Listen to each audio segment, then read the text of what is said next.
Hi, I'm Ron Nutter, and welcome to another edition of Tech Bites with Ron Nutter.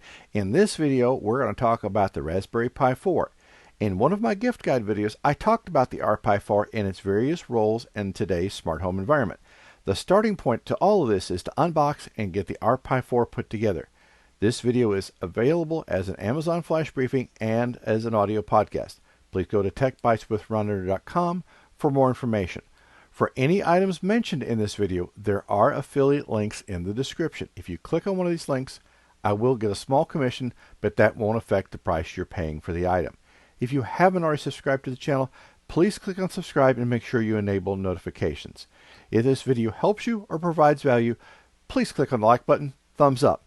Now, let's get started. Now, the first thing to do is we're going to have to unpack everything and get this up and going. So what we're going to go through here and do is I'm using the LABISTS Raspberry Pi 4 kit. Now, this is the model, be the 4B. Didn't know there was a 4A, but okay, there's a 4B. So you have the board, you have the nice case they sent for it, some heat sinks, which we will go over, a fan, which becomes very important. Let's move this box out of the way. Here, move it out here. Fan, which becomes very important if you're going to do anything that's computationally heavy, such as it's, say, streaming media or anything beyond just some very basic functions. You want that fan in there because as the Raspberry Pi gets hotter, it starts slowing down. And you get a supply of screws, a screwdriver, and in the kit that I got, there was a micro SD card, and that's going to have what's called the noobs, or basically it's an operating system in there that lets you select what you want to do. For some of what we'll be doing with the Raspberry Pi 4, there'll actually be distributions that we will go get and download those.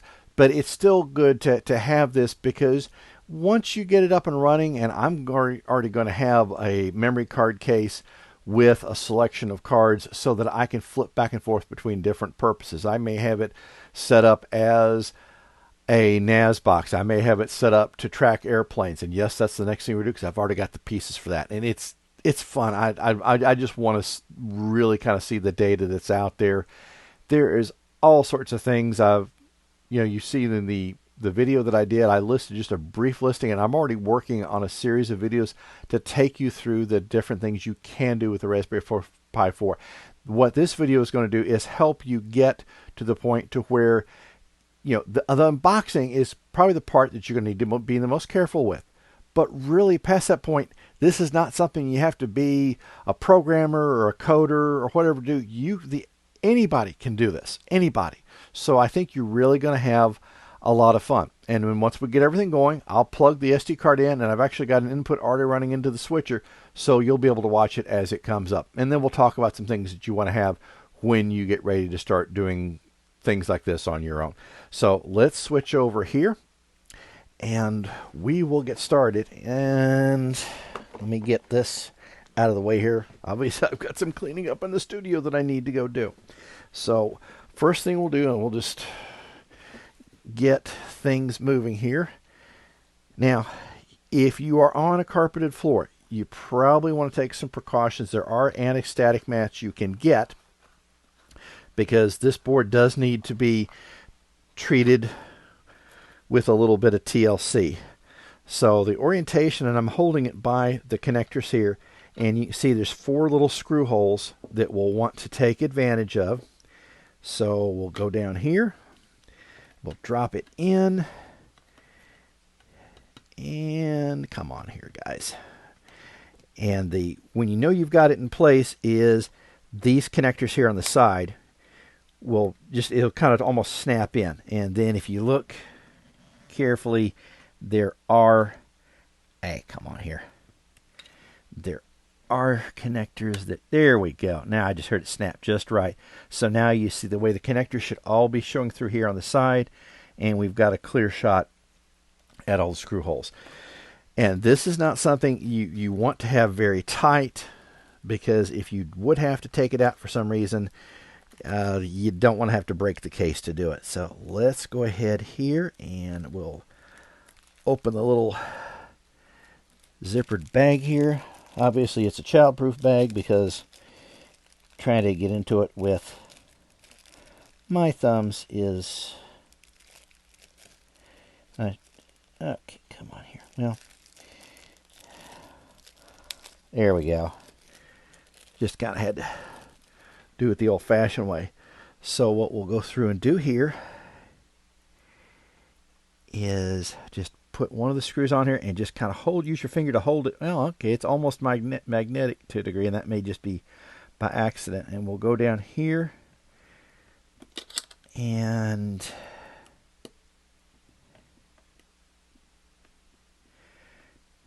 put that in place.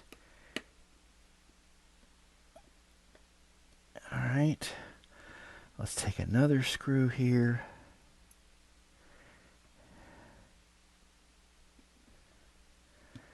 And we will get that one put in place. Again, you don't want it just very, very tight, but on the other hand, you don't want it so loose that it's not doing anything. And we've actually got two different kinds of screws going on here, so it may not. Let's keep it consistent here. They look, we want to keep these apart, so let's go ahead and get these others done here.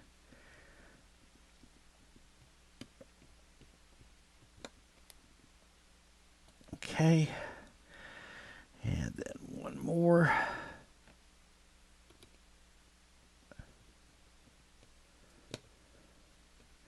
And it's nice with these that you've actually can have them fairly tight. And so, okay, we're good there. Now we'll set that aside here for just a bit, and we will get the fan mounted. And we want to do that with putting the power cable over here to the side, and we'll see why here in just a minute. And we will go here. And we'll take one of the screws that's got a little bit of a flange to it, because we're going to need that to hold the fan in. And then I'll show you how to hook the fan up for internal power, because in the materials that I got, and this is not criticizing LABISTS at all, there was no explanation on how to hook the fan up. So if you're not used to working the Raspberry Pi, that's not something you would know about. So we'll cover that as well. So take just a second here to get all this done.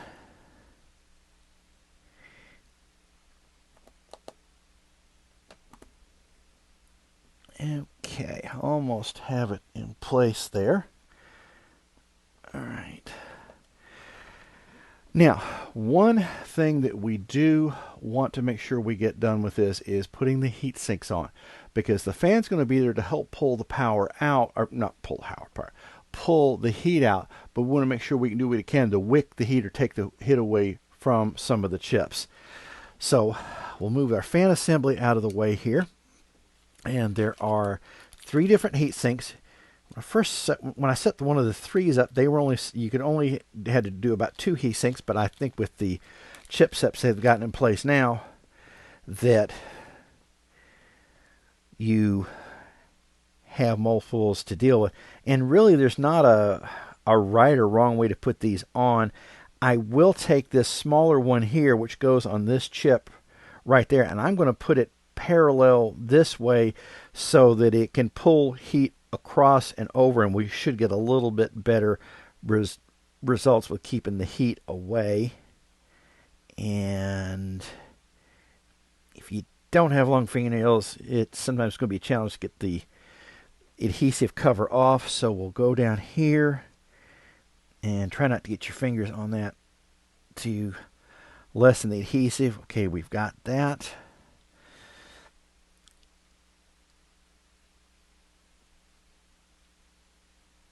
And now we'll get, sometimes you may have to tack it from more than one corner because sometimes some of the corners may not want to come off easily. And you don't have to get it exactly square on there, but make sure you get as much of the chip covered as you can. And then we'll take the last one here. Oh. Well, let's try another. There we go. Sometimes it's just how you get it started as to how well it's going to come off. All right. So there. Okay, so we've got those three little gems on. Now, I talked about earlier about getting the... Oh, you weren't even seeing that one. Oh, well. So basically, we've gotten the three heat sinks in place. The smaller heat sink I ran... I'm going to call it parallel here. So I want the airflow as it's pulling it through to come across the heatsink and be able to pull it right out. Now, so that's got all that in. Okay, this may rattle a little bit. And the nice thing, it's got a 1/4-20 slot on here, which is, or 1/4-20 screw thread. Now, this is the part where we're going to talk about getting the fan hooked up. And you will see, this is called the Gpio header. If you're not used to with the Raspberry Pi 4, what we want to do is come across on pins 4 and 6. So that's going to be these right here.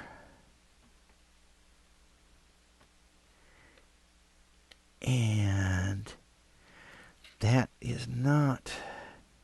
There we go. Got it a little bit better that time. I had to go in with another pin arrangement. So we got just one pin over here. And then we'll just carefully put it down here. And you see it just snaps right together. So now at this point, all we've got left remaining to do is we've got to put in the little SD card. And since we're coming in upside down, and if you can see it here, I don't know how the light's getting to it, you can see the pins of the micro SD socket. So we'll just put it right in here, and there's really not a lock to it, but if it should go in like that with just out a problem. And then I will go over here, and I've already got the cable for HDMI. And my kit came with that. Now, if you don't get the LABISTS or you get some of the other variations they've done, then it may not come with it. But I would say unless you've got a supply of these cables laying around, you'll want to get one with all the cables. So let's go ahead here and we will hook all that in. Now, let's turn the power strip on, and we should have something here in just a minute. I probably need to turn, there's also an additional switch on the power supply, and I'm seeing a couple of lights come through just from the top, so we should get output here in just a second.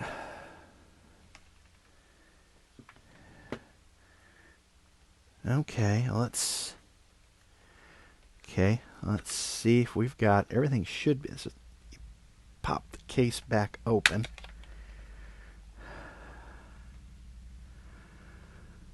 Okay. Well, it has power. I can see that. I'm not getting any output. Let's try. I just assumed which one would be the active connection. Okay, make sure I've got the right input on the switcher. So the other option, okay, let's cycle the power off and on. Okay, now, there we go. Therein lied the problem.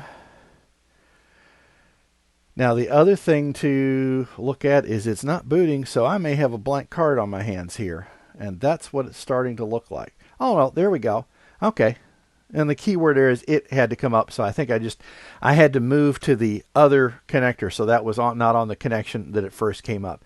So you can see at that point, we're done. It took a little bit longer than I expected, but I was also trying to be very careful with this one. And that has got us up and running. So this has got you ready to go. So for some of the next projects that we're going to look at, which one's going to be tracking airplanes, and there is I don't want to call it a transponder, but there is a transmitter in a lot of the newer aircraft that you can get information from it, and then you can forward it on to a service that basically, for those that are aviation enthusiasts, you can kind of see what planes are in the area.